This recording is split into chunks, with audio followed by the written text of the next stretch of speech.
à l'Esprit. Je donne gloire à l'Esprit. Alléluia.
Gloire à l'Esprit.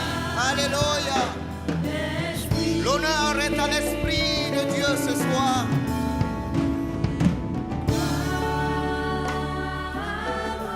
Oh, gloire. Gloire à l'Esprit. Oh, l'Esprit, car il est glorieux.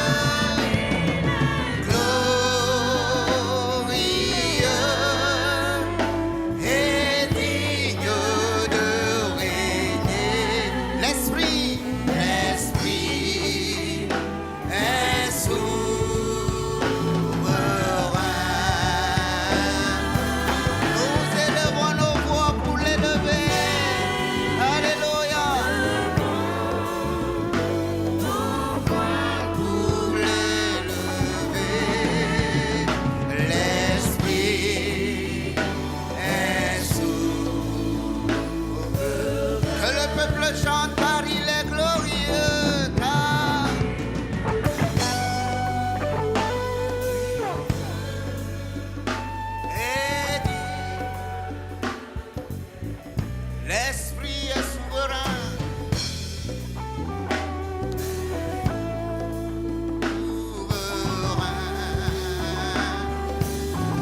Nous élevons nos voix pour l'élever, le célébrer. Alléluia. L'Esprit.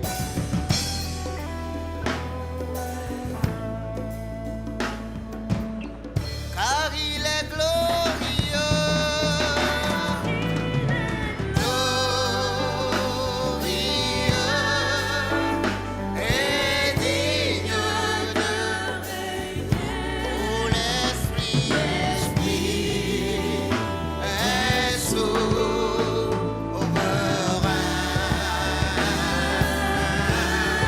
Nous élevons,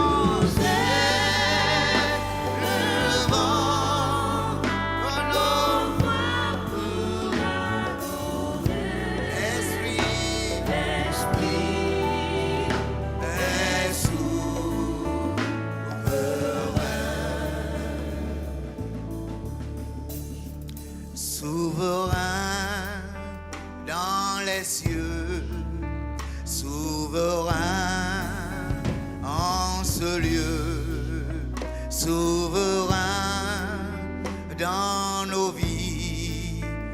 Amen. Chante qu'il est souverain. Souverain dans les cieux, souverain en ce lieu. Souverain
et honore l'Esprit ce soir.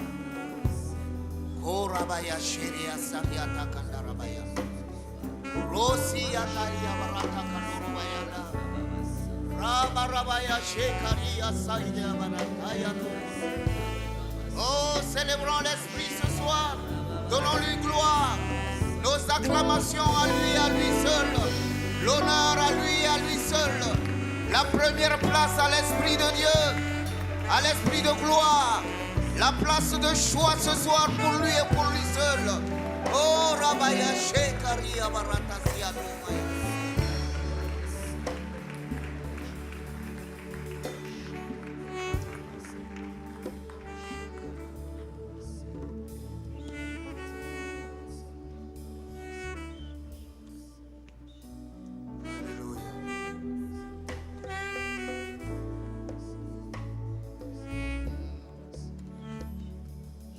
Alléluia.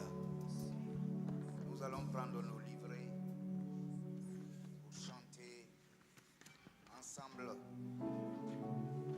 Alléluia. Le grand jour s'est levé.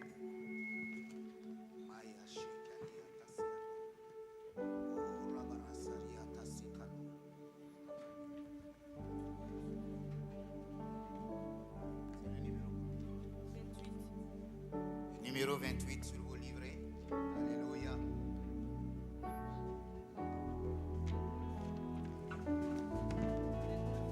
Et 29 plutôt. Le grand jour s'est levé. Alléluia.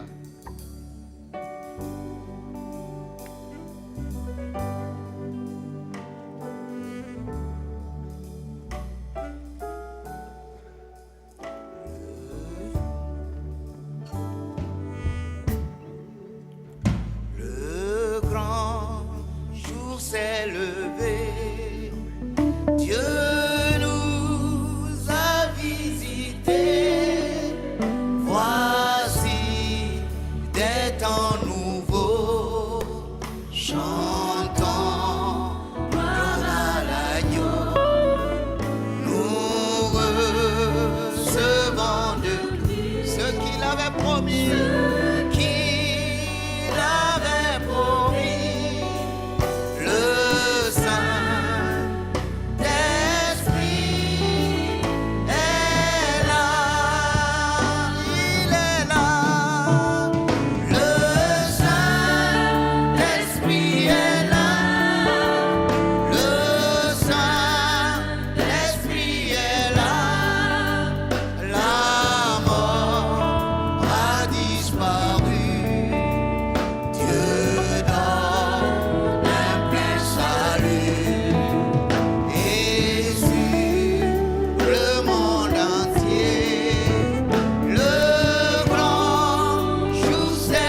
Excellent Père de grâce, glorieux Saint-Esprit, nous t'accueillons avec joie dans ce lieu parce que nous savons que sans toi, il n'y a pas de christianisme vécu par les hommes.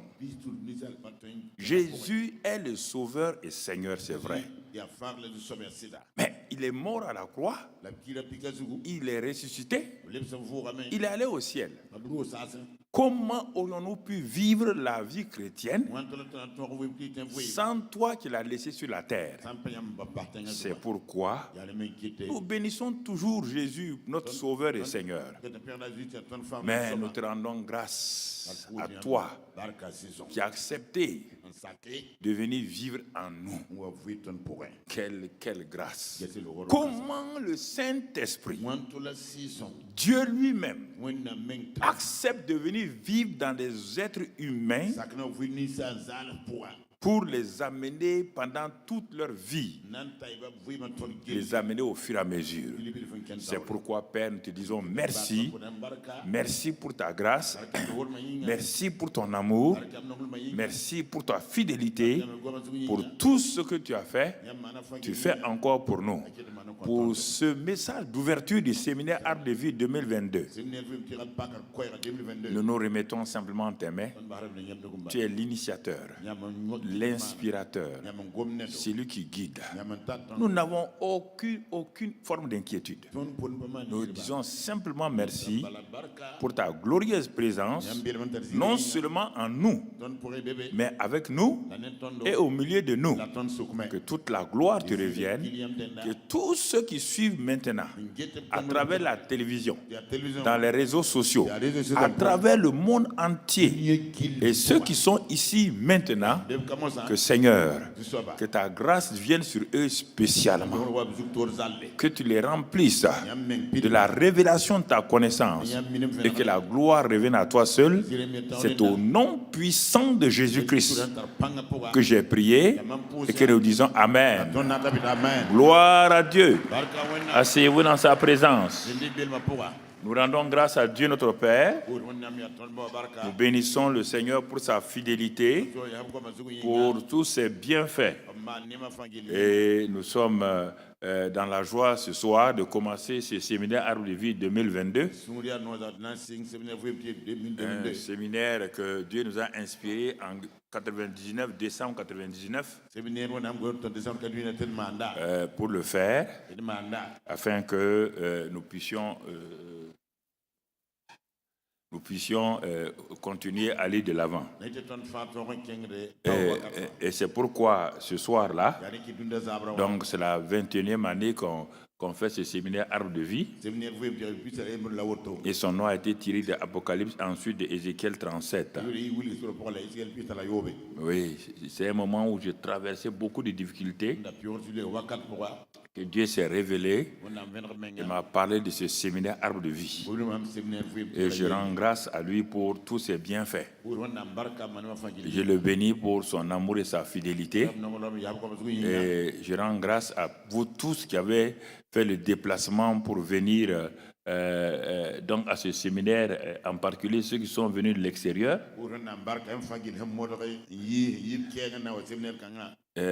J'avais dit que pas de déplacement trop lointain.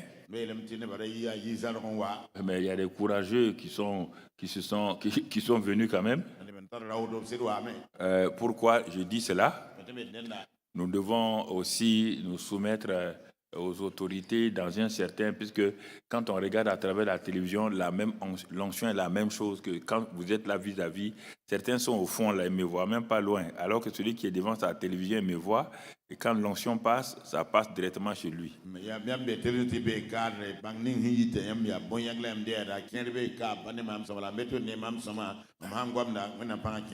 Donc nous rendons grâce à Dieu pour tout cela. Et les matins, on va commencer à 10h. pour ne pas trop traîner. Donc, sûrement, les musiciens viendront à 9h. Bon, on va ouvrir les portes vers 9h30.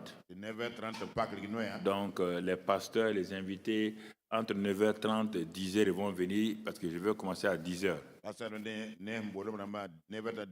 Et pour ne pas aller trop loin, il n'y aura pas 2 sessions les matins. Il y aura une seule session, puisque le thème de séminaire Arbre de vie sera traité mois par mois pendant 12 mois. Donc ne t'inquiète pas, je vais aller dans les détails mois par mois. Je ne donne pas un thème comme ça, ce n'est pas un slogan. Il y a des gens qui disent, bon, l'année de l'élévation. Ils ont fait 12 mois. On ne sait pas, ils ont élevé qui? Quel message ils ont donné? Si tu parles de l'année de l'élévation, janvier, tu dois parler de l'élévation. L'élévation, c'est quoi? Pourquoi l'élévation? En quoi consiste l'élévation? Est-ce qu'on parle d'élévation naturelle? Est-ce que c'est spirituel? Si c'est spirituel, comment Dieu le fait? Donc, mois par mois, tu vas. C'est ça qu'on parle du thème de l'année. Les gens ont cru que le thème de l'année, quand personne ne faisait le thème de l'année dans toute la francophonie, c'est moi qui ai commencé. Personne. Personne va chercher. Et les gens en ont fait maintenant slogan. Cette année, c'est quoi? C'est l'année de l'abondance. L'année de l'abondance. Oui? Abondance de quoi? Tu lis l'abondance là quoi?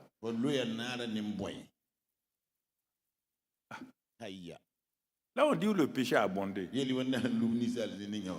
vas parler de l'abondance du péché? Ou de quoi? Le thème, c'est pas ça, mon frère. Non, il faut bien comprendre quand on donne un thème, il faut que tu aies déjà les 12 mois, tout ce que je dois préciser dans les 12 mois, j'ai déjà. Mois par mois, les thèmes sont donnés. Je conclue un mois, je prends l'autre mois. Et je sais déjà dans 3 mois qu'est-ce que je vais dire. Ce n'est pas des choses qu'on a pris comme cela. 21 ans, on est là-dedans. Tu as vu un mois, on a été calé? Non. Il faut faire ces choses-là au sérieux. C'est très important qu'on comprenne. Cette année, puisque de 2020-2030, Dieu nous a dit de donner ça, c'est la décennie de l'expansion gracieuse. C'est pourquoi nous parlons de croissance. Nous sommes dans une décennie de l'expansion gracieuse. Une expansion, une croissance qui repose uniquement sur la grâce de Dieu. C'est pourquoi cette année, vous avez entendu beaucoup grâce, faveur préférentielle, faveur prodigieuse. Vous avez entendu toutes sortes, tous les aspects de faveur.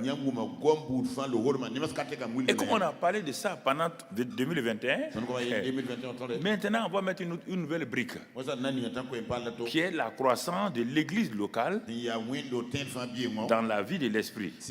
Et vraiment que la grâce de Dieu nous aide, que la grâce de Dieu nous conduise et que sa bonne main soit sur nous pendant ces quelques jours-là. De toute manière, par la grâce de Dieu, mois par mois, on va développer cela pour que tu comprennes qu'est-ce que la vie de l'esprit et qu'est-ce que la croissance de l'église locale. On ne parle pas de la croissance numérique, c'est-à-dire que 100 personnes descendent. Non. Parce que la plupart des églises aujourd'hui ne croissent pas numériquement. Ce sont des églises de migration. On prend 10 églises de ton église, 10 membres de ton église, on ajoute à 20 membres de mon église, on dit que notre église a grandi. Ton église n'a pas grandi. Le royaume des cieux n'a pas changé. C'est le même nombre dans le royaume des cieux. Non, la croissance, ça veut dire des nouveaux nés. Des gens que vous avez évangélisés qui ne connaissaient pas Christ et qui sont devenus des chrétiens. C'est ça, de ça qu'on parle. Quand une église grandit numériquement. Donc c'est pourquoi nous rendons grâce à Dieu pour tous ses bienfaits. Nous voulons aller de l'avant. Voilà, nous rendons grâce à Dieu. Nous disons merci à tous les hommes de Dieu qui sont venus. Je sais qu'ils ont des programmes, ils ont des programmes. Mais ils sont venus quand même parce qu'ils veulent honorer un père. Donc, je vois Kiemtore qui est là, prophète. Bon, ceux-ci-là, ils font partie de moi.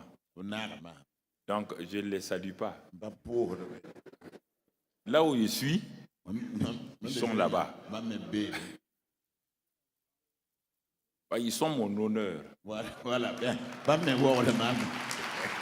Ah. Ce ne sont pas mes disciples, ils sont mon honneur. Ils sont mon honneur. Quand je les regarde là, je vois que Dieu vraiment, tu m'as honoré. Parce que ce sont des hommes que j'ai été avec eux pendant certains 20 ans, 30 ans, 38 ans, donc 40 ans. Donc je sais de quoi je parle. J'ai vu que certains ont payé des prix pour suivre. Donc je rends grâce à Dieu. Ils sont en 2 générations. Les seniors et les juniors. Donc ça fait une grande chose. Et je salue la présence de l'excellent homme de Dieu Mohamed Sanogo et son excellente épouse Liliane Sanogo. Ok. Voilà. Donc ils sont venus depuis. Ils sont venus hier. Malgré son programme. Vous savez, le mois passé, il a envahi littéralement le Libéria. Non, moi j'aime. Quand quelqu'un fait du bon travail, j'aime ça. J'ai dit aux gens, évangéliser. Non. L'année passée, il est venu, on a parlé de ça. Dieu t'a positionné maintenant. Tu es un enseignant. Tu donnes des paroles prophétiques. Mais je crois que Dieu veut te faire entrer dans le ministère au niveau international de l'évangélisation. C'est par là qu'il a commencé, quand je le connaissais en tant que jeune homme à Abidjan. Donc c'est par là l'évangélisation. Quand tu le vois dans les quartiers d'Abidjan, là, quand il était jeune, il n'était même pas marié. Quand moi je le connaissais, il n'était pas marié.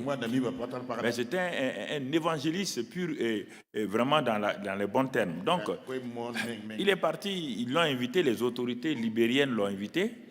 Ils ont fait presque 2 ou 3 semaines là-bas. De ville en ville, de village en village. Des multitudes de gens qui se convertissent. Quand tu vois les foules là, des guérisons, des miracles et tout. Voilà, donc quand je dis que Dieu t'a appelé pour ça, quand je pose les mains sur toi, crois ça.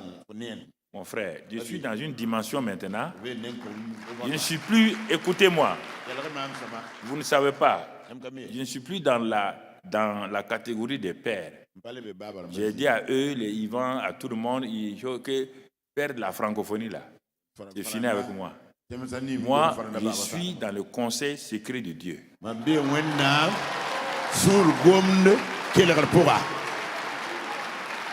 Voilà. C'est là-bas où Dieu m'a mis. Tu ne comprends pas, ça veut dire, je vais t'expliquer un jour. Non. Je ne suis pas père de qui que ce soit. Je suis dans le conseil secret de Dieu. Peut-être cette année, tu vas comprendre un peu. Parce que quand on grandit là, on va de l'avant. Si tu ne crois pas dans la vie de l'esprit, tu as des problèmes. Et beaucoup de mes enfants qui sont là, qui sont à travers le monde là, quand ils les regardent, quand tu vois un pasteur, un homme de Dieu qui a avancé, qui progresse et qui brusquement revient et reste sur la délivrance, il s'est embourbé, il est calé, il n'a plus rien à dire. Il n'a plus rien à dire. C'est pourquoi il vient sur la délivrance. La délivrance, c'est le message le plus facile. Ce n'est même pas un message. Non, beaucoup, je vais vous parler. Il ne faut pas avoir peur de venir. Hein. Nouvelle génération, pas avoir peur de venir. Il faut venir. Il faut qu'on parle.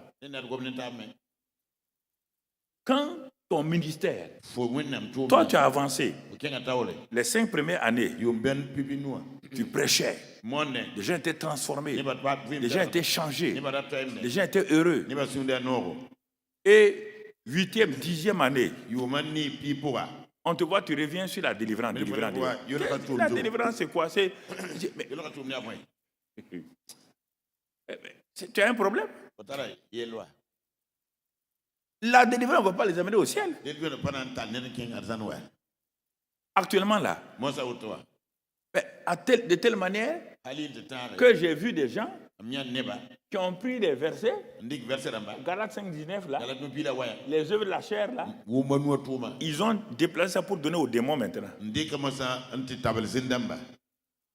On dit les œuvres de la chair, mais eux ils prêchent que les œuvres de la chair là, donc tous ces péchés là, que c'est les démons. On dit les œuvres de la chair, on ne te dit pas démons. Et c'est pourquoi les chrétiens traînent une vie sale, une vie souillée dans les églises. C'est un scandale dans les églises. Le péché qui est dans les églises là, c'est trop. Trop. On les délivre. Après, on veut les élever. On veut les élever pour aller où, je ne sais pas. Moi, j'ai été déjà élevé. De Éphésiens 2:5 me dit que Dieu m'a ressuscité avec Christ. Et il m'a élevé et m'a fait asseoir avec Christ dans les lieux célestes. Éphésiens 1 dit que quand il a ressuscité Christ là, il l'a fait asseoir à sa droite. Et il m'a fait asseoir là-bas. Tu vas m'élever pour aller où? Je suis déjà élevé et je domine. Vous ne voulez pas dominer. Vous voulez être élevé. Vous voulez être élevé pour aller où? Vous ne comprenez pas la vie de l'esprit. Vous ne comprenez pas la vie de l'esprit. Vous voulez aller où? Montrez-moi où Jésus a prêché ça. Montrez-moi où les Pauls ont prêché ça. La délivrance a commencé quand? Toi, tu n'es pas chrétien. Les premiers livres de délivrance là, nous on les a vus. Il n'y a pas de délivrance. Quand moi je me convertissais, aucune partie du monde, aucun livre n'était écrit sur la délivrance. C'est quand les pasteurs ont commencé à échouer pour transformer la vie des chrétiens, de la vie de la chair à la vie de l'esprit, ils ont commencé à parler de démonologie. Et c'est seulement que ça s'est compliqué. Mais regarde, il y a combien de gens de qui on a chassé des démons 10 fois. Regarde leur vie là. Est-ce qu'ils ont progressé? Regardez vos églises, il ne faut pas me regarder comme ça. Regardez vos chrétiens. On les a délivrés combien de fois? Regardez les scandales qu'il faut encore. Ce n'est pas un démon, c'est les œuvres de la chair. Et comment tu ne connais pas ça? Comment tu vas enseigner les œuvres de la chair? Tous, on a tourné dans les œuvres de la chair pendant 5-6 ans ici. Mais moi j'ai dit à Dieu, mais ça n'est assez maintenant. On lutte, on jeûne, on prie. Dieu m'a dit, montre-moi dans la Bible quelqu'un qui a jeûné et prié pour être délivré de la chair. Si tu me montres ça, lui il n'est plus Dieu. Montrez-moi quelqu'un qui a prié pour arrêter la fornication.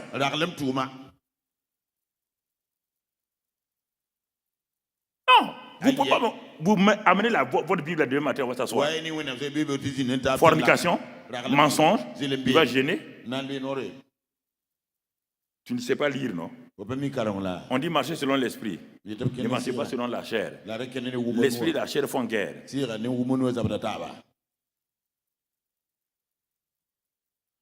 Vous ne voulez pas aller sur les vrais problèmes des gens, vous voulez leur offrir, tu seras ministre, toi tu seras directeur général. Ils vont faire de quoi ça? Moi j'ai quitté ça là pour devenir pasteur. Toi ce que tu veux donner aux gens là, moi j'ai quitté ça pour devenir pasteur. C'est ça le vrai problème. Ça ne va pas dans le christianisme. Ça ne va pas du tout.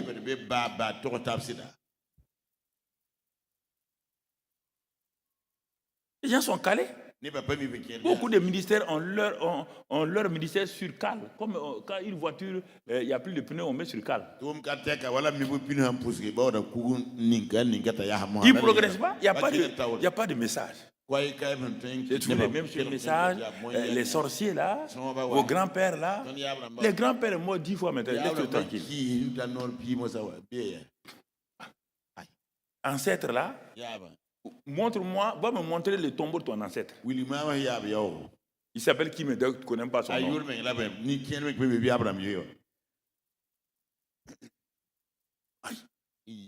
Ton ancêtre c'est Adam. C'est lui qui a péché. Ce n'est pas ton ancêtre du village là qui a péché. La malédiction est venue par Adam. Et Jésus a réglé ce problème là. Maintenant, ceux qui ont été mal convertis, ils sont dans le christianisme par la fenêtre. C'est la bénédiction dans ces fenêtres. Ils ne connaissent pas la nouvelle naissance. Quand ils deviennent chrétiens, ils luttent avec la chair. Et ils viennent dire au pasteur, j'ai un problème de démon.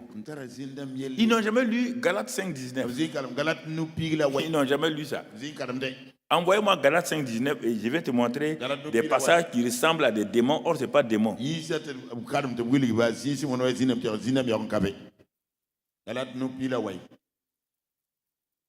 Or, les jeux de la chair sont clairs, manifestes.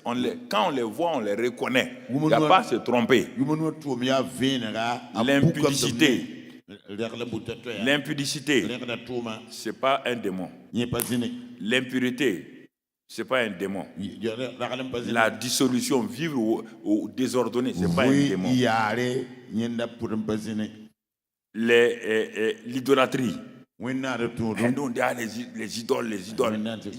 Dieu dit que c'est l'œuvre de la chair. La magie. Dieu dit que c'est la chair.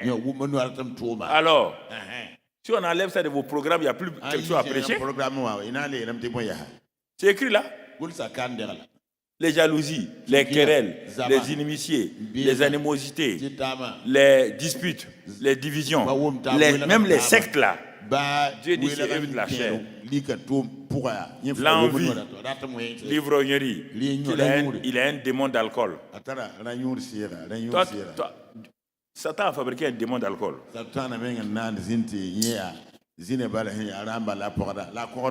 Les excès de table, manger trop là, ce n'est pas un démon, œuvre de la chair. Et les choses semblables. Écoutez maintenant, si vous n'avez pas le courage de dire aux gens, vous envoyez les gens en enfer. Parce que si les gens ne croient pas ça, ils sont en train d'aller en enfer et c'est vous qui les aidez à aller en enfer. Puisqu'il dit quoi? Je vous dis d'avance, comme je l'ai déjà dit, que ceux qui commettent de telles choses n'hériteront point le royaume des cieux, le royaume de Dieu. Mais si c'est un démon, Dieu ne peut pas accuser quelqu'un. Quand un démon vient sur quelqu'un, Dieu ne peut pas accuser quelqu'un. Dieu ne peut pas dire tu as un démon, tu n'iras pas au ciel. Mais on dit les œuvres de la chair. Si tu restes dans ça là, tu ne verras pas le royaume des cieux. Tu ne verras pas. Faut qu'on se dit la vérité et qu'on marche dans la vérité. Un point, c'est tout. Vous connaîtrez la vérité vous rendra libre. Pas autre chose. Faut qu'on arrête maintenant de flatter les gens, prendre leur argent. Quand tu prends l'argent des gens, tu es en train d'aller en enfer. Hey. Je ne connais pas ça. Flatter les gens, donne 10 millions, 5 millions, on va payer, Dieu va te bénir. Dieu va bénir à quoi? Si tu te donnes 5 millions, c'est que je suis déjà béni. Ah, mais oui. Toi, tu n'as pas 5 millions. Toi, tu es passé, tu n'as pas 50 millions. Moi, je te donne 5 millions. C'est moi qui te bénis. Pas, tu vas me bénir avec quoi? Si tu pouvais me bénir, donne-moi 50 millions. Hey. Il faut fatiguer les gens. Il faut arrêter de flatter les gens. Il faut quitter dans ça là. Voilà. Quitter dans ça. Voilà. Les enfants ne vont pas encore quitter dans ça.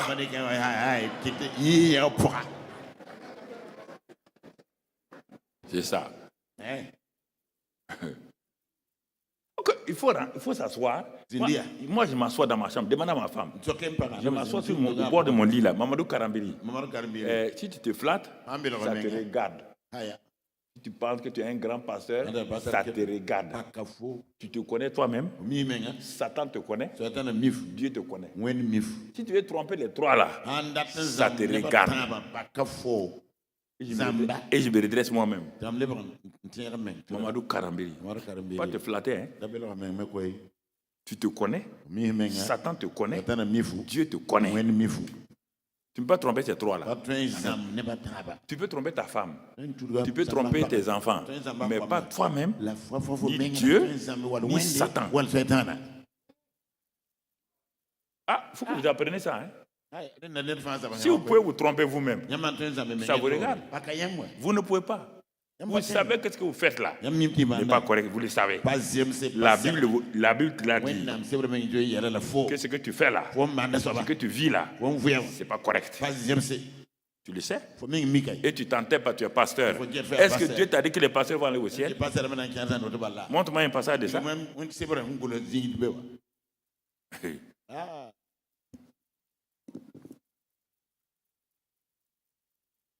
Non, j'ai voulu vous, dès le premier message, vous piquer un peu, que vous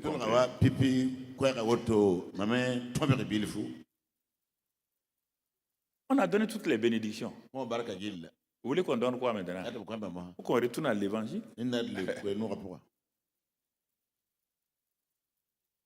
Alors, quand on parle de la vie de l'esprit, ce n'est pas difficile.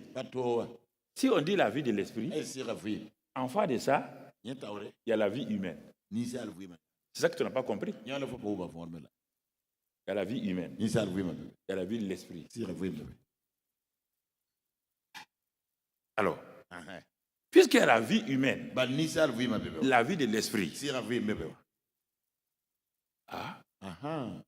vie humaine. Il y a la vie de l'esprit.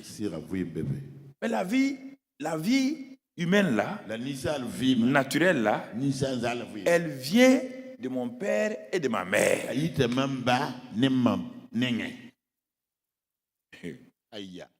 Ce que mon père et ma mère sont là, c'est ce que je deviens. Ils ont 2 pieds. Quand je vais naître, j'aurai 2 pieds. Ils ont une tête. Quand je vais naître, j'aurai une tête. Pas plus, pas moins. Parce que c'est des êtres humains. Et je suis un être humain. Mon frère. Et cette vie-là, quand nous l'avons, elle est dirigée par notre âme.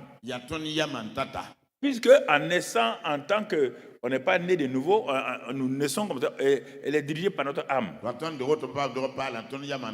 C'est-à-dire notre volonté naturelle, notre intelligence, nos émotions, nos sentiments. Elle est dirigée par ça. Elle est dirigée par ça. Puisqu'on est mort spirituellement. Tous ceux qui sont nés sur la terre là, qui ne sont pas nés de nouveau, sont morts spirituellement à Dieu. Même l'enfant d'un pasteur, il n'est né pas avec la vie de l'esprit. Il est né naturellement. Il faut que le jour qu'il accepte Jésus là, ce jour-là qu'il devient, il est né de nouveau. Il est né par l'esprit. Donc, la vie naturelle, continuons. La vie naturelle est influencée par l'âme. Elle influence, et cette âme-là influence le corps. Parce que le corps a des sens. L'âme a des sens. Les sens du corps, c'est l'odorat, l'ouïe, la vue, le toucher et le goûter. Donc l'âme c'est pour quand nous grandissons, toute notre vie naturelle est basée sur des choses qu'on sent, qu'on peut toucher, qu'on peut voir, et notre intelligence qui analyse ces choses-là et nous permet de vivre naturellement. Mais l'homme naturel, là, il est étranger aux choses de l'esprit. Il n'a qu'à être ingénieur, il n'a qu'à être savant, agrégé en médecine. Il est étranger aux choses de l'esprit. Il est mort aux choses de l'esprit. Il a des talents, hein? C'est pourquoi il invente des choses. Il invente beaucoup de choses. Mais quand tu parles de langage spirituel, il te regarde comme quelqu'un qui... Il dit, de quoi tu parles? Il ne connaît pas le langage. Il connaît pas le langage spirituel. Non. Il ne connaît pas. Il domine le monde matériel. C'est pourquoi dans nos églises, on a des chrétiens qui n'ont pas avancé encore, qui dominent le monde matériel. Nous, on les prend, on en fait des diacres, on en fait des choses. Mais ils vont tout gâter. Parce qu'on dit qu'il est PDG de Télécom. Il est venu, il n'aime pas né de nouveau. Parce qu'il est PDG, mais comme diacre. Tu vas récolter. Tu vas récolter ce que tu as fait là. Tu comprends? Important que vous compreniez. Très, très important. Bon. Je ne crois pas, on va aller dans la Bible. Moi, je ne parle pas sur les livres. Quelqu'un a dit, l'autre a dit ça ne m'intéresse pas. Voilà. Ce n'est pas quelqu'un qui m'a converti. Ce n'est pas quelqu'un qui est venu me parler de sa religion. C'est Christ qui m'a parlé de sa religion. Mais pourquoi cet homme naturel-là ne peut pas vivre la vie de l'esprit? Parce qu'il n'est pas né de nouveau. Et il est ignorant. Il est ignorant. Osée 4:6 nous dit qu'il est ignorant. Osée 4 dit que mon peuple périt par manque de connaissance. Même le peuple de Dieu périt par manque de connaissance. Le peuple de Dieu même est détruit par manque de connaissance. Alors, si le peuple de Dieu est détruit par manque de connaissance, et le non-chrétien, celui qui n'est pas né de nouveau, lui, il est quoi? Lui, il est déjà mort. Il est déjà mort. Vous comprenez? Et regardons encore dans 1 Corinthiens 12, verset 1 et 3. À 3. 1 Corinthiens 12, verset 1 à 3. Nous sommes en train de voir la vie de l'esprit. Bon, si vous lisez, le 8 secondes nous crée des problèmes. Pour ce qui concerne les dons spirituels, je ne veux pas, frère, que vous soyez dans l'ignorance. Non. Non. On ne parle pas des dons spirituels, des charismes. On parle de pneumatikos. Si tu peux prendre ta Bible en grec et tout, tu vas trouver des pneumatiques. Ce qui concerne le spirituel, les choses de l'esprit, la vie de l'esprit. Il y a 2 ans, j'ai donné ça. J'avais dit que je vais arrêter pour revenir plus tard. C'est le temps favorable maintenant. Ce qui concerne la vie de l'esprit, je ne veux pas que vous soyez dans l'ignorance. Car lorsque vous étiez païen, cette vie-là, vous ne la connaissez pas. Et personne ne peut dire que Jésus est Seigneur si ce n'est pas le Saint-Esprit. Alors, l'ignorance, Osée 4 dit, l'ignorance détruit mon peuple. Paul dit, si vous êtes ignorant des choses de l'esprit, ça ne va pas. L'idolâtrie va s'installer tout doucement dans votre vie. Car c'est le Saint-Esprit seulement qui peut amener quelqu'un, pas dire Jésus est Seigneur, accepter Jésus comme Seigneur. Et dans Jean 3, verset 10, on va aller. Jean 3, verset 10. Jésus a rencontré un homme. On va revenir sur cet homme-là tout à l'heure. Jésus dit à cet homme-là, tu es le docteur d'Israël. Et tu ne sais pas ces choses. Mais quelles sont ces choses-là? On va les voir tout à l'heure. Un docteur qui est assis. Est-ce que vous m'entendez? Ah. Un docteur d'Israël qui ne connaît pas ces choses. Un peuple de Dieu avec Paul, les Corinthiens. Alors que dans 1 Corinthiens, les premiers versets là, Paul a dit qu'il ne vous manque aucun don. Si c'était les dons spirituels, il n'avait pas dit ça. Parce que Paul leur a dit, dans le chapitre 1 de 1 Corinthiens, là, qu'il veut voir les Corinthiens parce que vraiment il est content, parce qu'il ne leur manque aucun don. On ne peut pas dire ceux qui ont déjà des dons que de ne pas être ignorants. On va le voir demain. On va le voir demain. Pourquoi il y a plusieurs catégories d'églises. On voit demain matin, Dieu voulant, demain c'est l'église locale et la vie de l'esprit. Je vais te montrer les différentes sortes d'églises. Et tu dois toi-même savoir, si tu es pasteur, tu dois savoir quelle sorte d'église tu as. L'église des Corinthiens. L'église des Romains, l'église des Galates. Ça, c'est trois premières églises qui ont des problèmes. Corinthiens, chrétiens charnels. On va les voir demain, en détail.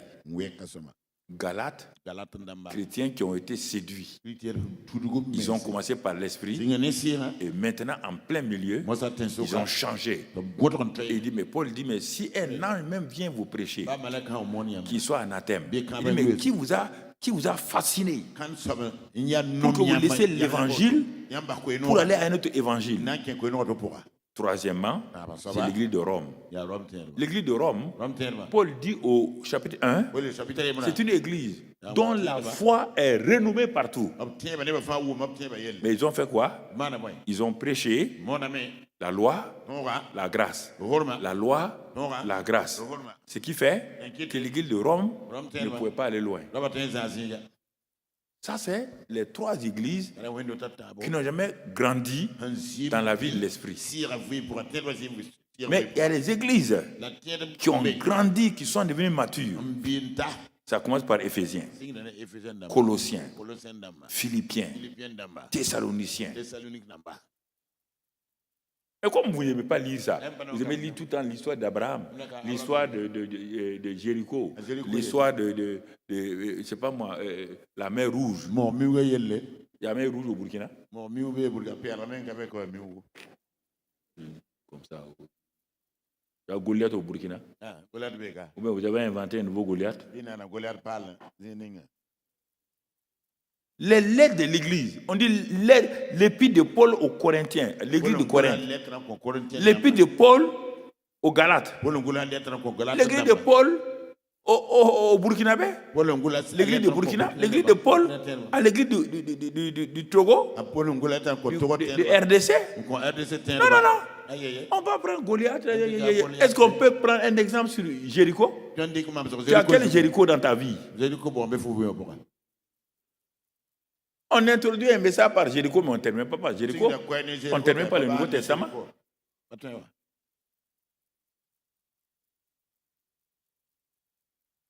Voici. Non, tu comprends? Pourquoi Paul s'est battu? Il a ouvert des églises. Il s'est battu, rien. L'église de Corinthe, il parle de 1 Corinthiens 12, il parle des dons spirituels. 1 Corinthiens 13, il parle de l'amour. 1 Corinthiens 14, il parle comment les dons sont exercés. Mais avant ça, il leur dit, mais lui, il ne comprend pas comment ils ont les dons là. Et c'est une église qui vit dans l'impudicité. À tel point que quelqu'un peut prendre la femme de son père et puis tout le monde, il est diacre, il a pris la femme de son père, tout le monde il sert parce qu'il a l'argent. Il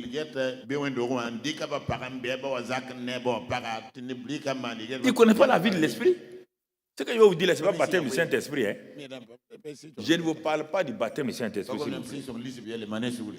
Tu ne connais pas ça. Écoute-moi. Il ne faut pas te leurrer. J'ai 49 ans de ministère. Il faut m'écouter. Vous m'écoutez. Il ne faut pas essayer de me contredire. Hein. Je vais t'appeler publiquement, tu vas me démontrer le contraire de ce que je te dis. Je ne joue pas avec ça. Vous mettez dans des problèmes, et après maintenant, on va faire ça, on va faire ça. Tu fais quoi? Toi, tu veux faire quoi? La vie de l'esprit. L'ignorance. Allons dans un cas direct. On va aller dans l'évangile de Jean là. On va regarder. Les gens prêchent ça, mais ils ne s'arrêtent pas. C'est le début de la vie de l'esprit que Jésus a voulu parler à Nicodème. Il n'a rien compris. Quand il a fini, Nicodème n'avait rien compris. Rien. Non. Voici... Mon frère, ma soeur, on te dit, mais il y eut un homme d'entre les pharisiens nommé Nicodème, un chef des Juifs,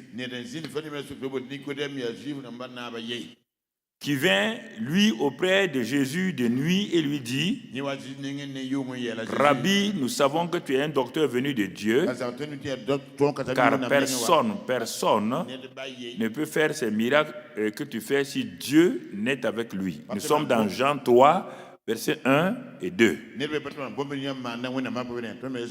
On reste au verset 1. Un homme est venu, son nom c'est Nicodème. Il est pharisien. Donc ce n'est pas n'importe qui. Il est dans un groupe, dans une dénomination dominante en Israël. Pharisien. C'est pas fini. Il est un des chefs des Juifs. Je ne parle pas des païens. Hein. Je parle du peuple d'Israël. Il faut bien m'écouter. Un peuple que Dieu a mis à part. Tant que Jésus n'était pas venu, les Nicodèmes avaient une grande place. Avec leur loi là, ils avaient une grande place. Mais on va voir leur ignorance. On va voir, mais c'est terrible, hein?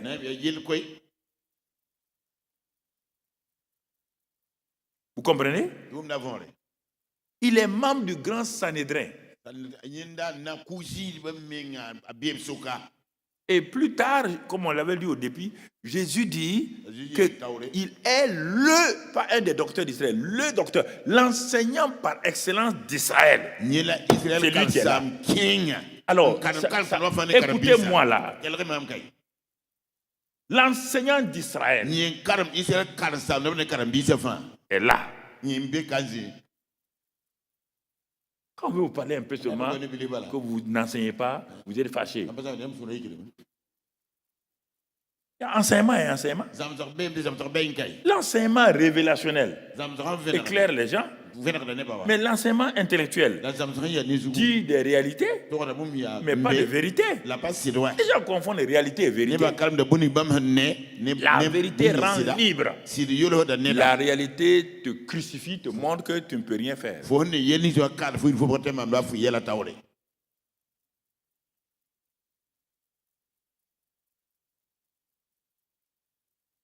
Il vient. Et il vient s'asseoir devant un jeune homme de 30 ans. Ce jeune homme de 30 ans là, lui aussi les Juifs. Oubliez que Jésus n'a pas fait le ministère en tant que Dieu. Il faut oublier ça. Il ne faut pas t'amuser à ça. Hein. Sinon toi et Dieu vous entendrez pas. Il est la sémence de Dieu, mais n'a jamais fait le ministère en tant que Dieu. Jamais. C'est pourquoi il a dit que toi, tu es son frère. Et tu dois faire la même chose que lui il a fait.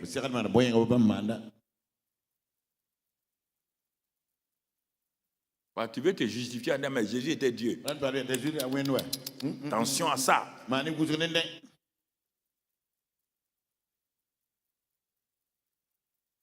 Attention à ça. Hein. On dit né d'homme, homme, né de femme. Il n'a pas fait le ministère en tant que... Pourquoi il est devenu charpentier? Dieu est charpentier? Ça va pas chez toi?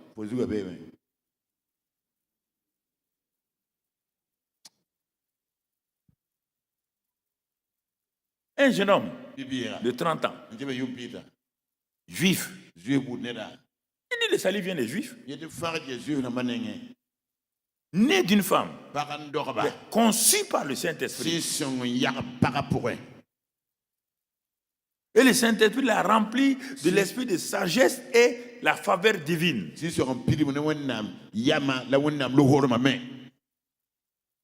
Et à 30 ans, le voilà maintenant conduit pour aller commencer son ministère.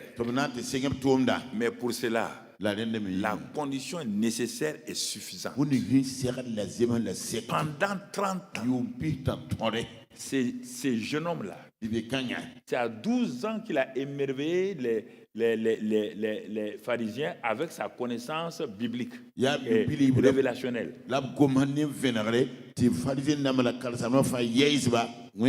Tous les enfants juifs étaient comme lui. Ils devaient apprendre la Torah. Il n'y a rien d'extraordinaire. En Israël, à 12 ans, tous les enfants devaient connaître la Torah. Mais ce qui était extraordinaire, c'est que la connaissance qu'il avait là dépassait en révélation celle des pharisiens. C'est pourquoi il les a épatés à 12 ans. Mais il n'a jamais fait de miracle. Il suivait Marie et Joseph pour aller à la synagogue. Il te dit, Jésus partait aux enterrements. Il n'a jamais ressuscité un mort. Les gens étaient malades. Jésus partait, n'a jamais prié pour qu'il soit guéri. Qu'est-ce qu'il a fait?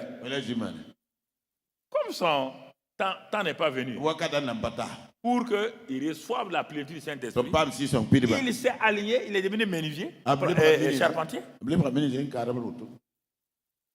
veut prêcher. Tu l'as vu dans une synagogue en train d'enseigner des gens. Où vous élevez Jésus là, il dit qu'il s'est habillé, abaissé, humilié. Il est devenu comme un simple homme. Philippiens le dit. Il faut accepter les termes là. Pas vouloir être plus royaliste que le roi. Pourquoi vous voulez élever Jésus là où il ne s'élève pas lui-même? Vous croyez que si vous faites ça, Dieu va vous donner un bon point? Au contraire, Dieu vous retire un bon point. Ouais. Vous êtes ignorant. Regardez. Menuisier.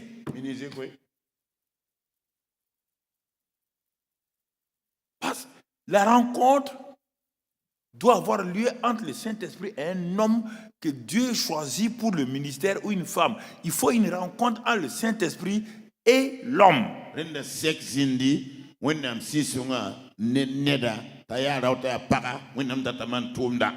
Dieu voulant, après-demain, je vais vous enseigner la différence entre la visitation divine et la rencontre divine. Là aussi, vous ne comprenez pas. La visitation divine laisse des bénédictions. La rencontre divine amène des transformations et ouvre une destinée. J'ai la Bible avec moi, ne vous en faites pas. Visitation divine, c'est en haut. Rencontre, ça va en profondeur. C'est ça la vie de l'esprit. On ne comprend pas la visitation divine. Ouh, Dieu nous a visité à l'église aujourd'hui. Dieu nous a fait ceci. Des bénédictions et tout. Mais la rencontre, quand tu rencontres Dieu, tu ne vas pas dire Dieu, il y a des choses. Hein? Je vais te montrer ça. Je vais te montrer. On a la Bible en main. Il n'y a pas autre chose. Je ne veux pas prendre autre chose. C'est la Bible. Donc, tu comprends? Donc, on a deux personnes face à face. Un religieux le docteur d'Israël, un des chefs des pharisiens, un chef des juifs, et tout, et un jeune homme de 30 ans, il est juif aussi, mais qui n'a jamais assisté à aucune école biblique, ni l'école de Anne, ni l'école de Caïphe, ni l'école de Nicodème, il n'est jamais allé dans aucune école de formation. Il n'a jamais été rabbin de la synagogue. Ce sont ces 18 qui vont l'appeler après Rabbi. Sinon, il n'a jamais été là-bas. Ils sont face à face. Ils sont face à face. On va voir la différence. Quelqu'un qui a la vie naturelle, quelqu'un qui a la vie de l'esprit. La rencontre a eu lieu quand Jésus a été rempli du Saint-Esprit. Ça a été fait exprès. Jésus n'a jamais voulu rencontrer quelqu'un. Il savait que ça va être des discussions inutiles. Mais quand il a été rempli du Saint-Esprit, revêtu, il n'avait plus peur. Et qui que ce soit, il affrontait tout le monde. Le voilà, première rencontre avec un homme religieux. Nicodème attaque. Il parle. Écoutons ses paroles. Le verset 2. Qu'est-ce qu'il dit? Il dit Rabbi, nous savons. Vous allez voir que tout ce que Nicodème dit là, il n'y a pas de révélation. Nous savons parce que nous avons regardé, nous avons analysé, nous avons tiré nos conclusions. Nous savons.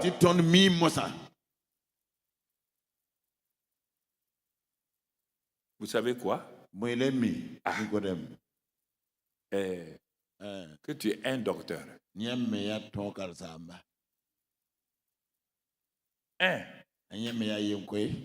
Ici, là, en Israël, il y a beaucoup de docteurs. Mais toi aussi, tu es un de ces docteurs. Jésus l'honore en disant, toi, tu es le docteur d'Israël. Lui dit à Jésus, tu es un docteur qui est venu de Dieu. C'est ça le savoir intellectuel là. On lit les choses, on les sait et on ne peut pas prêcher aux gens, ça ne marche pas. Pas de révélation. Tu es un docteur venu de Dieu. Mais pourquoi? Jésus c'était le regarde. Lui va développer. Il pose ses questions, thèse, antithèse, il analyse, il donne des choses. Jésus est silencieux, il le regarde. Comme Jésus n'a rien répondu, il dit car. Pourquoi il utilise car? Conjonction de coordination. Il est en train d'aller vers la fin, de faire la conclusion. Il est en train de faire une conclusion. Jésus est silencieux. Il dit car personne ne peut faire. Tu es un docteur. Nous savons. Personne ne peut faire. Nicodème, pourquoi tu hésites? Personne ne peut faire. Hein? Ces miracles-là que tu fais. Jésus le regarde. Continue. Bon, là. Si Dieu naît avec lui, personne ne peut faire ces miracles. Conclusion, il dit nous savons. Donc il a été envoyé par tous les Sanhédrins. C'est l'envoyé du Sanhédrin. Il n'a pas dit je sais. Nous savons. Voici tout ce que le Sanhédrin a réalisé de Jésus. Dans leur discussion, c'est ça qu'ils disent. Nous savons. Mais comme personne n'ose venir te voir là, il faut savoir, moi je suis venu quand même si c'est la nuit, il faut accepter que bon, j'ai eu le courage de venir. Nous savons que tu es un docteur, car personne ne peut faire cela si Dieu n'est avec lui. C'est miracle là. Conclusion, tu es Emmanuel. Tu es Emmanuel, Dieu avec nous.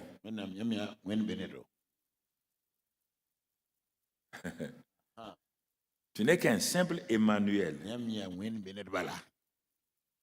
Non, dis d'abord en français, Amoré. Voilà. Tu n'es qu'un simple Emmanuel. Emmanuel veut dire Dieu avec nous. Nous te reconnaissons. Tu vois, non? Nous te reconnaissons comme un Emmanuel. Voilà, Emmanuel ton souka. Eh oui. Dieu avec nous. Ça veut dire que Dieu est avec toi. Ah bon, Dieu n'est pas avec vous. Nicodème. Donc, Dieu n'est pas avec vous. Dieu est avec lui seulement. Regardez. On lit ça, on veut prêcher aux gens. Comment tu as compris? Ah. Nicodème, c'est fini? Ah oui, maître, c'est fini là. C'est ça que je venais te dire. Tu vois, nous aussi on a la connaissance. Hein? Ah, c'est ça que tu connais. Jésus a laissé la question tomber. Il dit à Nicodème, en vérité, voilà la phrase de Jésus. La vérité, la seule. Je vais te la dire. Tout ce que tu as dit là n'est pas vérité. En vérité, je te le dis. Je te le dis. Toi, tu dis, personne ne peut faire ces miracles-là. Moi, je te réponds. Moi aussi, je te dis, personne ne naît de nouveau, ou bien un homme ne naît de nouveau. Hein? Si un homme est né de nouveau, il ne peut voir le royaume de Dieu.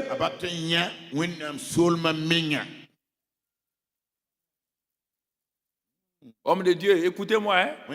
Vous convertis à l'arachide là. Voilà. On convertit à l'arachide. Voilà.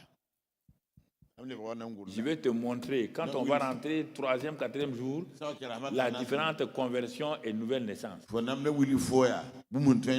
Jésus n'a jamais utilisé le mot conversion pour les gens. Il a dit, quand il utilise ça, il dit, si tu te convertis comme un petit enfant, de quoi il parle? Il ne parle pas de la vie, il parle de l'attitude comme un enfant.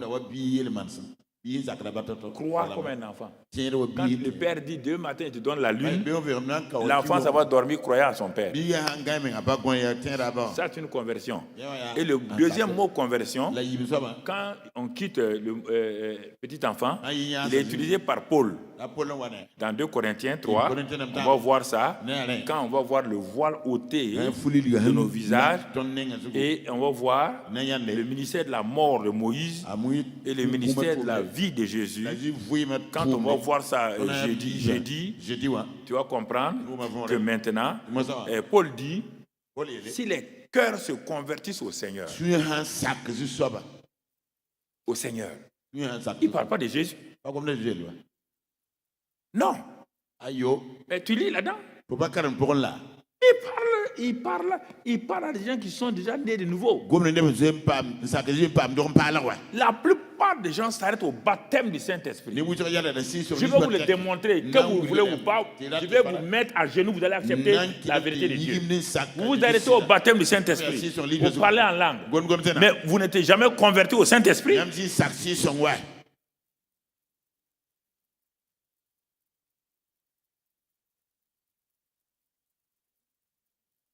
C'est pourquoi vous prêchez la loi et la grâce. La loi et la grâce. La loi et la grâce. Il dit non, non. Si les cœurs se convertissent, le voile est ôté. Quand le voile est ôté, le Seigneur Saint-Esprit vient maintenant pour te transformer de gloire en gloire à l'image de Jésus. Par qui? Par le Seigneur Saint-Esprit. Par le Seigneur Jésus. Le Seigneur Jésus ne transforme pas les gens. Il sauve les gens. C'est un sauveur.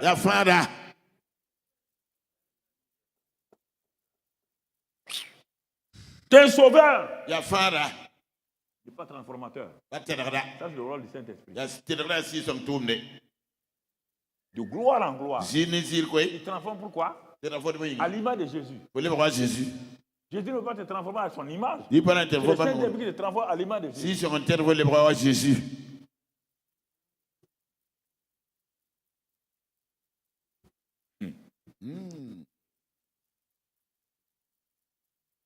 Te transforme à l'image de Jésus. ko le ba Jésus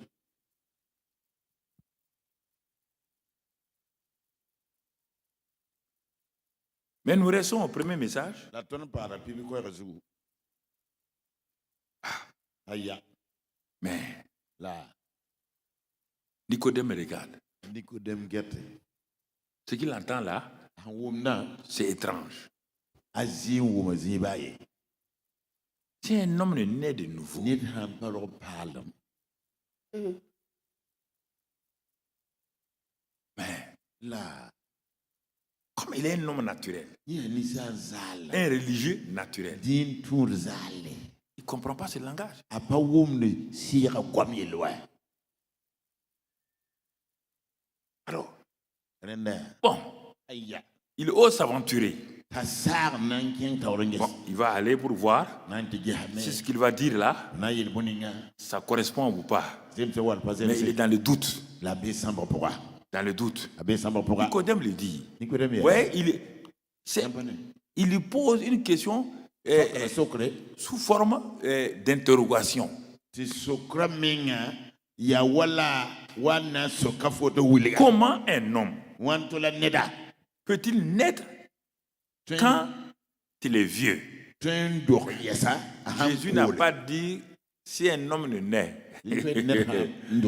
Jésus dit si un homme ne naît de nouveau. paro pal S'il avait accepté le mot nouveau là, il ne va pas dire une bêtise comme ça. rapanan tos yalam gomda auto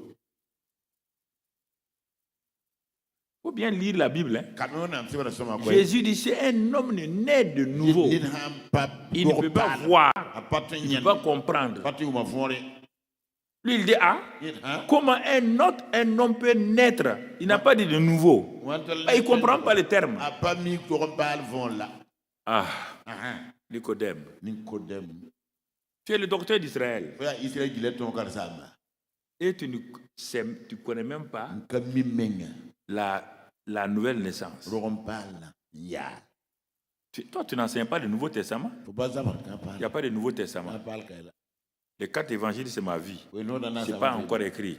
Les épîtres de Paul, ce n'est pas encore écrit. Apocalypse, ce n'est pas encore écrit. Moi-même, j'ai enseigné l'Ancien Testament. Toi, tu es le docteur d'Israël. Premier élément, tu ne connais même pas la nouvelle naissance. Nicodème. Et tu enseignes quoi? Allons dans Ézéchiel 36. Toi, tu es docteur.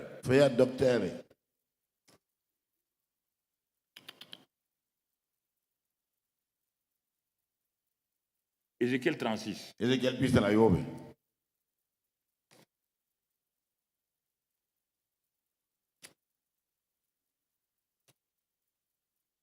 Ézéchiel 36. Qu'est-ce que la Bible dit, mon frère?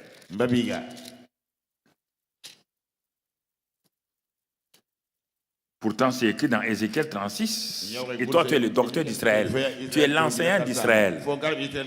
Quand tu as lu ça, tu as compris quoi? Il dit ici, verset 24, je vous retirerai d'entre les nations, je vous rassemblerai de tous les pays et je vous ramènerai dans vos pays, dans votre pays. Je répandrai sur vous une eau pure et vous serez purifiés. Je vous purifierai de toutes vos souillures et de toutes vos idoles. Ça, c'est la parole de Dieu qui fait ça. Jean 17, 17, sanctifie-les par ta parole, car ta parole est la vérité. Nous continuons. Premièrement, la parole de Dieu est donnée. Quand elle est donnée, deuxièmement, verset 26, je vous donnerai un cœur nouveau. Et je mettrai en vous un esprit nouveau. Nicodème, ça est là devant toi. Et toi, tu ne peux pas enseigner ça aux gens. Et toi, tu dis que tu es docteur. Vous enseignez la conversion. Regardez. Un cœur nouveau, un esprit nouveau. J'ôterai de votre corps le cœur de pierre et je vous donnerai un cœur de chair. Ça, c'est la nouvelle naissance. On va continuer. La suite. Ça, c'est la nouvelle naissance. Cœur nouveau, esprit nouveau. C'est pas fini. Pour être un chrétien complet, c'est là où les gens s'arrêtent là. On a dans nos églises là. Bon. Et il dit quoi après? Et je mettrai mon esprit en vous. Et je ferai en sorte que vous suivez mes ordonnances et que vous observez et pratiquez mes lois. Voilà où là, beaucoup de gens ne sont pas arrivés. Or, c'est ça. Esprit nouveau, cœur nouveau. Mais le Saint-Esprit est venu habiter en eux. Mais ils ne considèrent pas le Saint-Esprit. Ils ne valorisent pas le Saint-Esprit. C'est pourquoi les esprits là qui ont été chassés reviennent. Occuper les lieux où ils étaient. Nous sommes devenus la maison de Dieu. Mais on refuse que le Saint-Esprit règne en nous. Voici Nicodème. Toi, tu es docteur d'Israël. Tu ne connais pas ça. Comment tu fais avec ton peuple alors? Ah, vous prêchez, venez, levez les mains, Jésus est sauveur, il n'y a pas de problème. Et vous vous arrêtez. Des gens qui sont incomplets, vous allez les amener au paradis comment? Pasteur, vous allez les amener au paradis comment?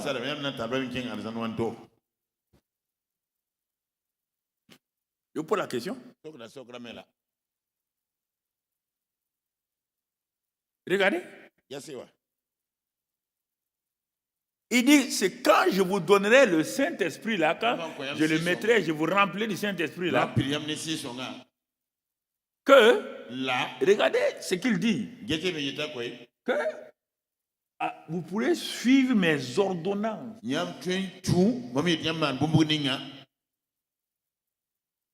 Vous allez obéir à ma parole. Si tu ne crois pas, va lire dans Hébreu. Je vous en dis, c'est répété dans Hébreu 10, Hébreu 9 et Hébreu 10. Il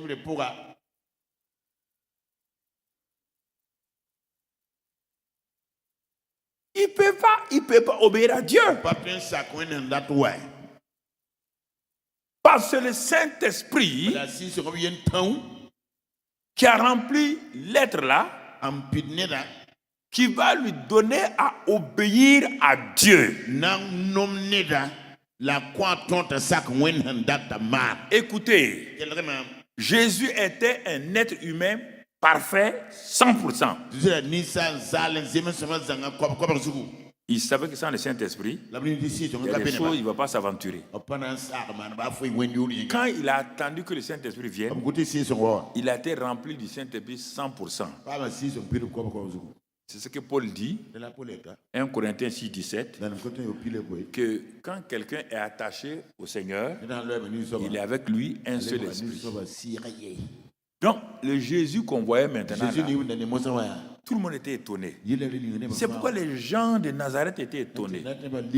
Ah, mais on a grandi ensemble ici. Mais comment se fait-il qu'ils soient totalement différents comme ça? Comment se fait-il? N'est-ce pas l'enfant de Marie? Oui. Ses frères et ses sœurs sont dit oui. Mais qu'est-ce qui s'est passé? Or, nous, notre vie chrétienne, frères et sœurs, nous sommes nés de nouveau on contrôle notre vie et le Saint-Esprit vient comme notre aide. Du Saint-Esprit, on a retenu seulement le mot aide.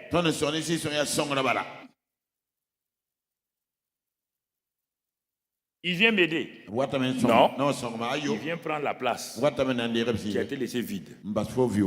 Quand tu étais païen, les démons ne t'aidaient pas. Les démons te conduisaient. Oui ou non? Les démons te conduisaient à faire ce que tu ne veux pas faire. À mentir, à voler, à commettre impureté. Il n'y a pas un qui était aidé par un démon. Il n'y a pas un d'entre nous qui pouvait dire à un démon, je ne veux pas. Tu pouvez le dire? Alors, maintenant que le Saint-Esprit vient, vous voulez qu'il vous aide. Parce que vous voulez garder une partie de votre vie. Vous croyez que le Saint-Esprit, vous avez votre vie. Les gens disent, j'ai ma vie. Donc, le Saint-Esprit vient et il obéit à votre vie là.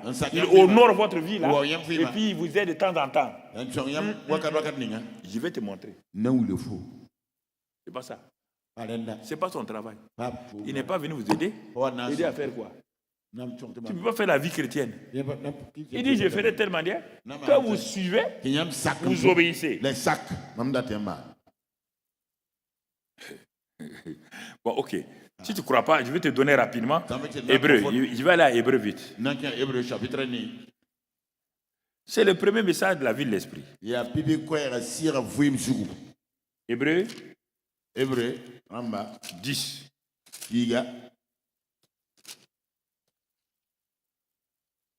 Que tu comprennes.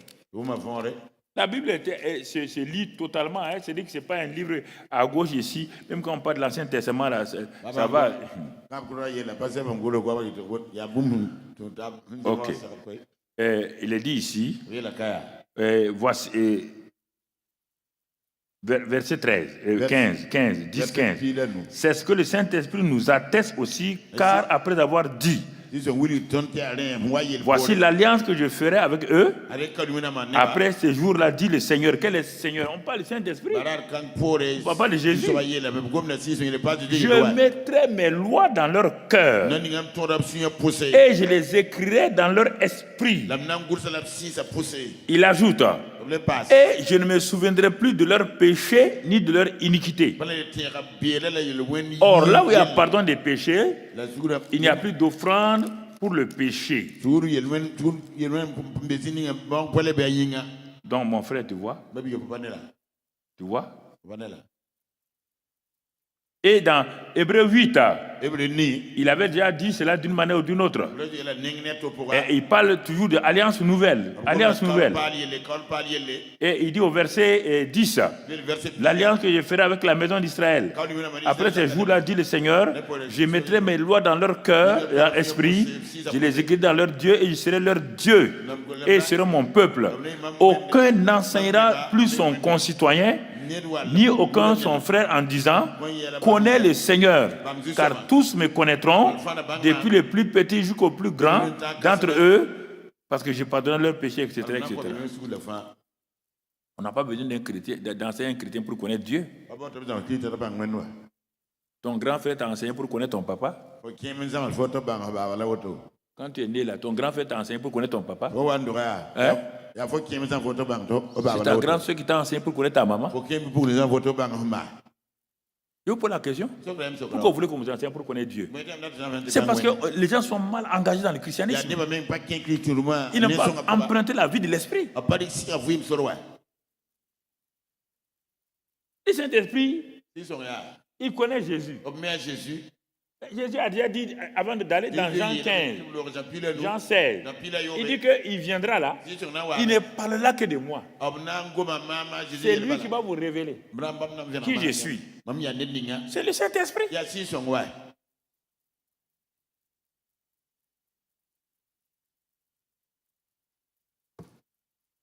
Saint-Esprit.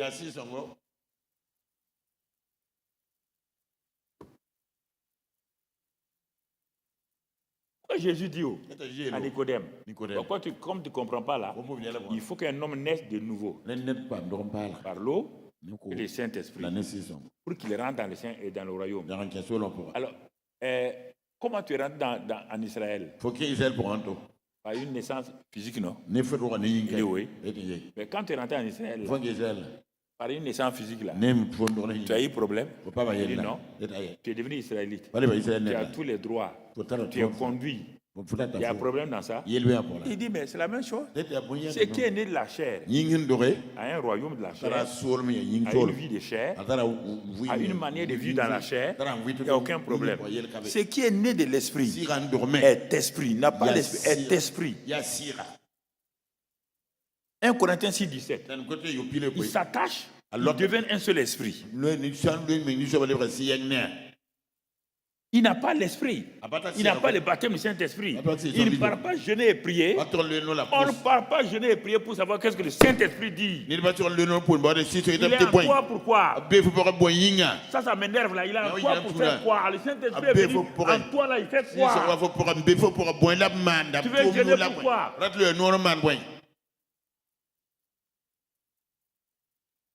Je ne sais pas. Vous voulez gêner pour qu'il le connaisse comment ça? Tu as gêné pour connaître ton père? Tu as gêné pour connaître ta mère? Vis avec lui. Vis avec ta maman. Vis avec ta maman. Commune avec elle. Tu vas connaître son caractère.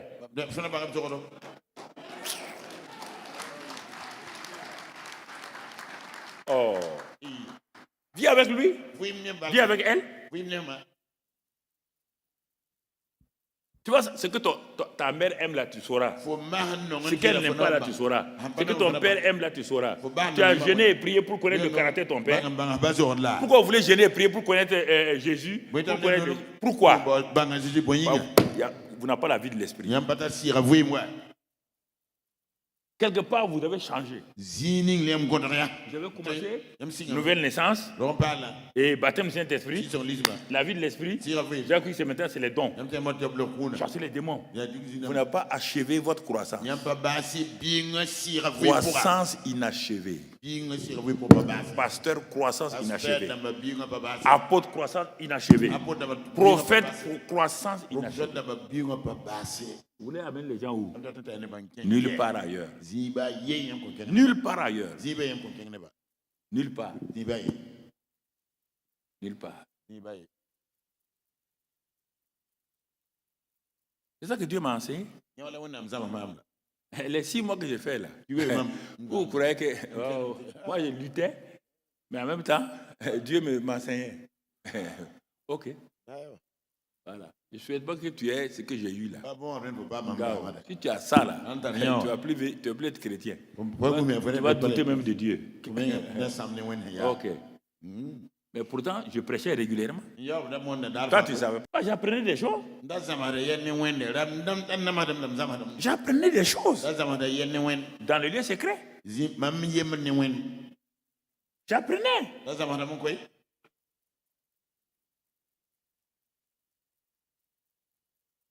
Tu sortes avec tout ça maintenant?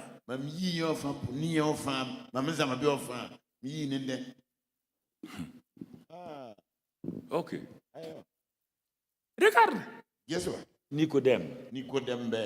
Quiconque est né de la chair connaît la chair. Quiconque est né de l'esprit connaît l'esprit.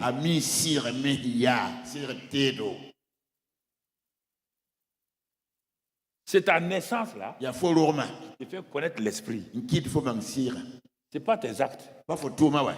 Vous confondez. Les dons spirituels sont les dons que Dieu vous donne. On n'a pas besoin d'être mûr pour avoir des dons spirituels. Non.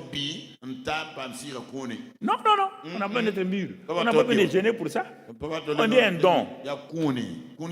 C'est pourquoi les Corinthiens avaient ça. Mais ils n'ont pas la vie de l'esprit. Il n'a pas la vie de l'esprit.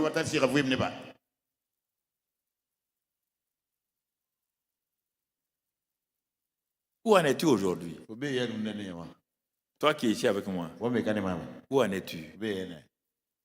La question est là. Oh oui, je vais à l'église. Je ne te parle pas des activités de l'église. Je ne te parle pas des activités des femmes ou activités des hommes. Je ne te parle pas de ça. Nous, on évangélise. Je te parle de la vie de l'esprit dans ta vie à toi. Laisse tomber les activités là. on fait ça, évangélisation, on intercède, laisse ça tomber. Je pose la question. Toi là, quelle est la vie de l'esprit en toi, Voilà. On dit celui qui s'attache au Seigneur est avec lui un seul esprit. Il y a ça?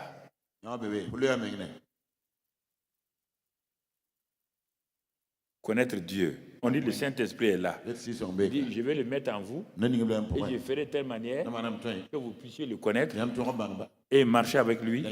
Et il va vous amener à obéir.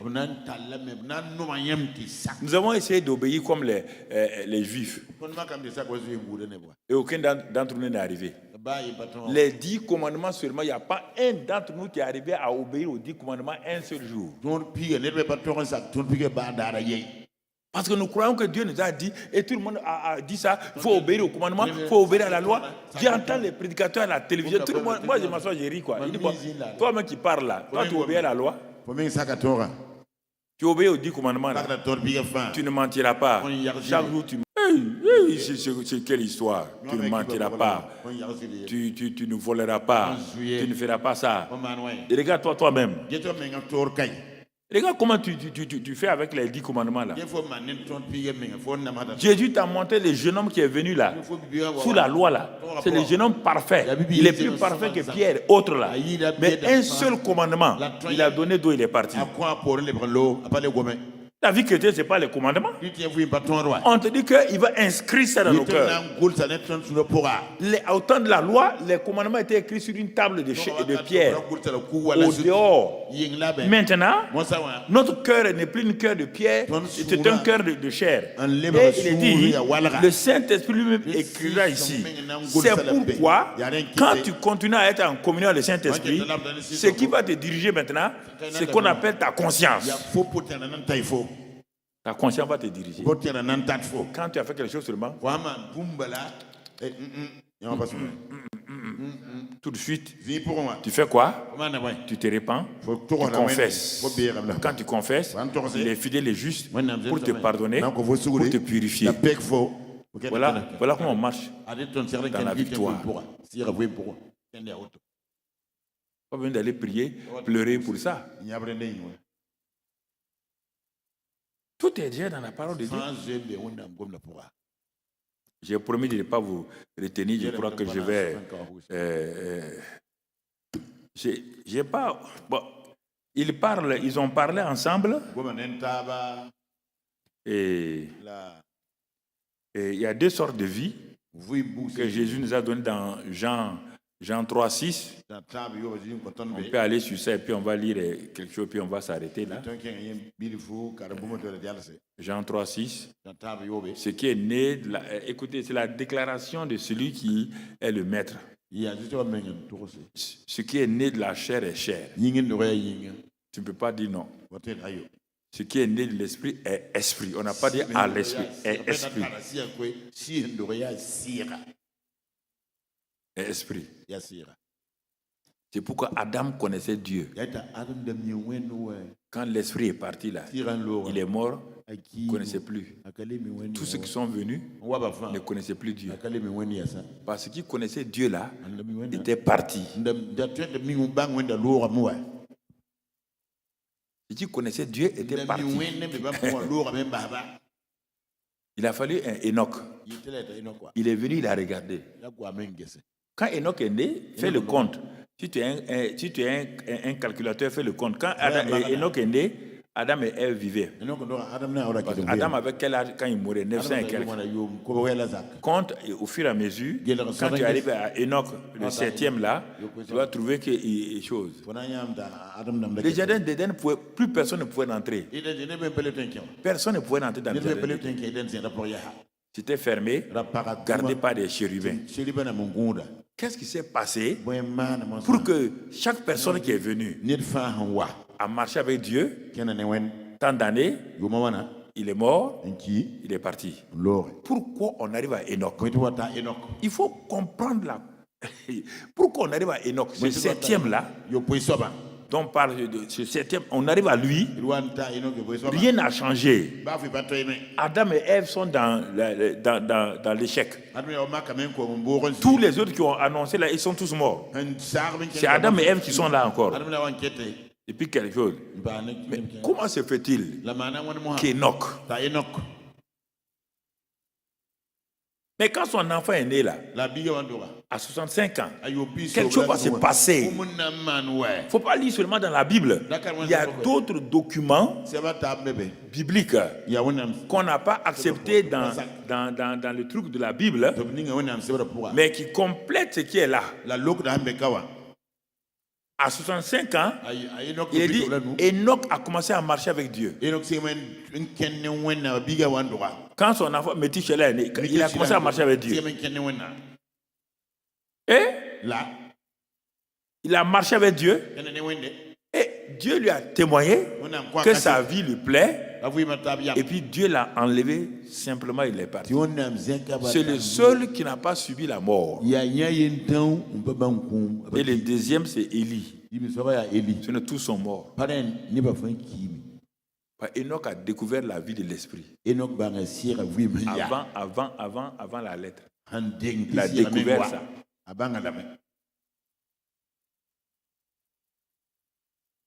Donc tu comprends? Alors, mon frère, ma soeur, deux sortes de vie. La vie humaine, la vie de l'esprit. Jésus a dit, ce qui est né de la chair est chair, ce qui est né de l'esprit est esprit. Il n'y a pas à contester.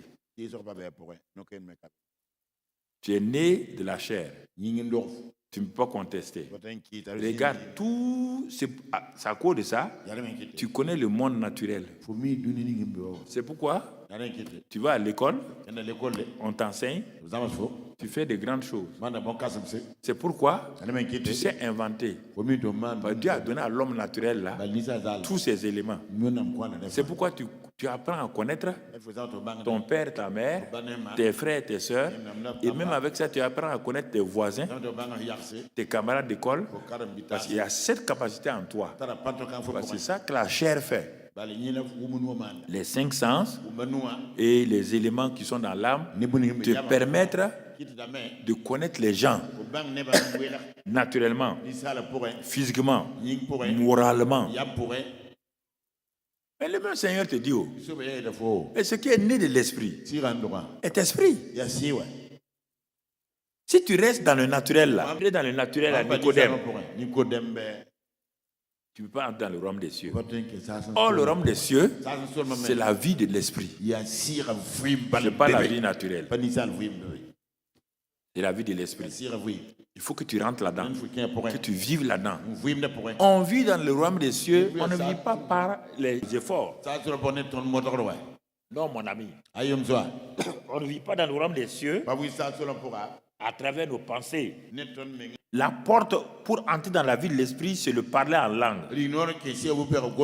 Ce n'est que la porte. Mais tu dois trouver le Saint-Esprit là-bas lui-même. Tu dois communier avec le Saint-Esprit. Dans les jours à venir, quand je vais prendre la vie de Moïse, la vie d'Élie, d'Ésaïe, la vie de Paul, même dans eux, ceux de l'ancien là, tu vas voir comment ils ont découvert la vie de l'esprit, pas en tant que Saint-Esprit, parce qu'ils ne connaissaient pas la personne du Saint-Esprit. Le Saint-Esprit reposait sur eux. Il n'y a aucun d'entre nous qui était né de nouveau. Mais comment fait-il alors? C'est alors qu'ils ont vécu cette vie-là. Parce qu'ils vont développer ce que je vais appeler la pratique du lieu secret.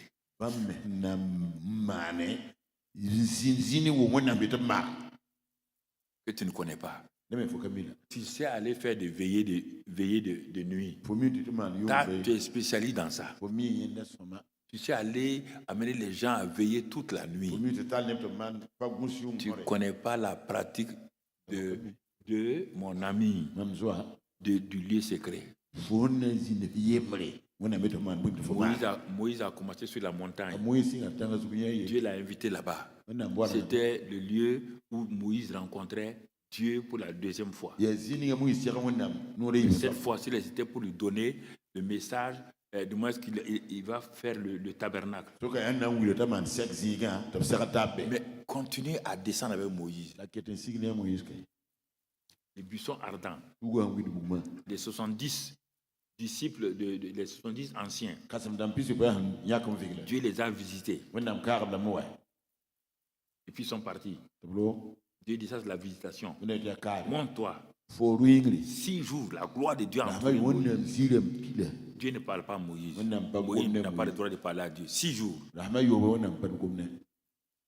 où Moïse va apprendre quelque chose. Quand il descend, tout ce qui avec il est descendu là. Il n'y a rien que Moïse a écrit. Il n'y a aucune pensée que Dieu a demandé. Puis la couleur des rideaux du tabernacle, le bois du tabernacle, rien. Quand il descendait, il a trouvé Josué. Il y avait des gens qui criaient. Moïse dit non. Ils sont en train de crier. Il y a péché dans le camp. Quand ils sont descendus, ils ont trouvé le veau d'or. Il a brisé les tables de pierre. On va aller dans ça. Tu vas comprendre. Dieu veut montrer quelque chose à Moïse. Tu as compris, tu as vu ça? Mais ce n'est pas comme ça qu'on doit vivre. Maintenant, Dieu dit, bon, ok, si c'est ça, vous allez partir sans ma présence. Il y a des gens qui aiment ça. Dieu vous donne un ange. Alléluia. Moi, un ange me conduit. Si tu ne pars pas, même le peuple a crié. Il dit, bon, Moïse, je vais te découvrir. Tu as vu le lieu secret là-haut? Ok. Maintenant, tu vas prendre la tente d'assignation. Ce n'est pas le tabernacle, la tente d'assignation. Tu vas mettre au milieu du peuple. Tu vas rentrer là-bas. Quand tu rentres, la gloire de Dieu vient. Ce n'est plus sur la montagne, c'est au milieu du peuple.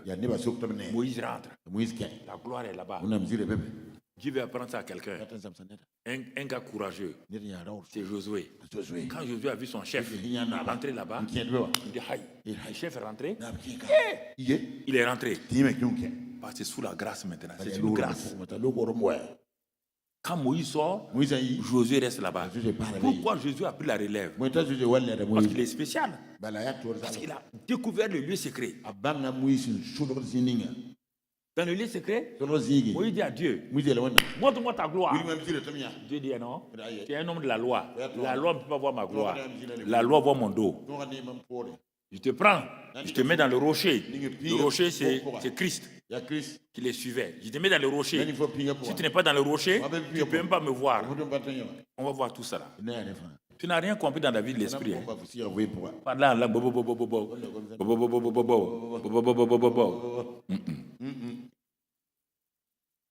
on va s'arrêter là. Tu as vu le message d'ouverture? Tu as vu comment tu es loin? Le lieu secret. Le lieu secret, on ne parle pas à Dieu. On ne peut pas prier. Le lieu secret, on va avec la Bible, son cahier et son bic. On ne parle pas avec des points de prière. Ah bon, toi tu veux rencontrer Dieu et tu parles à tes points de prière. Ok. Vas-y. Dieu va te laisser parler. Quand tu as fini, tu vas dire bon, à demain. On ne parle pas dans le lieu secret avec des points de prière. On parle dans le lieu secret avec son cœur. La faim et la soif et son cœur. Tu veux que Dieu vienne te rencontrer. J'ai rencontré Dieu 3 fois. Il y a des choses quand je dis aux gens, ils ne peuvent pas croire. 3 fois. 3 fois. Ce n'est pas un rêve. Quand les gens disent qu'ils ont vu Jésus, ils parlent de rêve. Moi, je n'ai pas un rêve. 3 fois. Tu comprends? 75. 77. Et 90.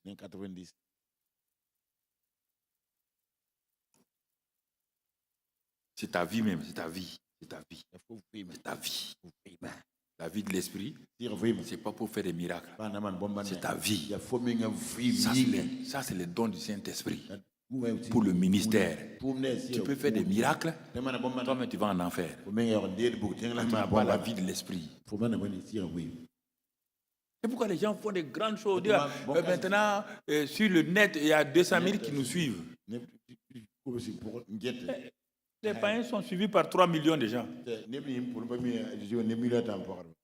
Toi, on te suit 200 000 seulement, tout le pays doit savoir ça. Et ça fait quoi? Est-ce que le ciel regarde le ciel regarde ton net là? Tu as déjà entendu Dieu te dit, hey, fidèle, mon fils, mais tu es fidèle. Hein? Dieu t'a déjà dit ça. Dieu t'a déjà appelé mon fils. Toute la question est là. Quand je vous dis que j'ai quitté le groupe des pères pour entrer dans le groupe de... Ce que je vous ai dit, je sais pourquoi.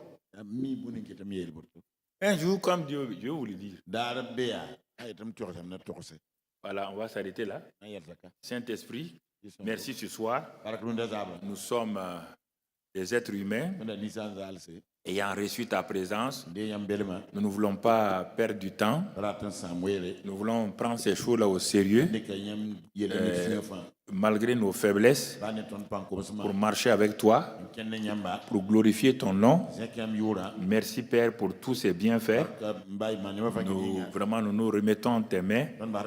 Tu nous gardes cette nuit-là encore, afin que demain matin nous puissions venir pour glorifier ton nom. Merci pour tous tes bienfaits. Merci pour ton grand amour.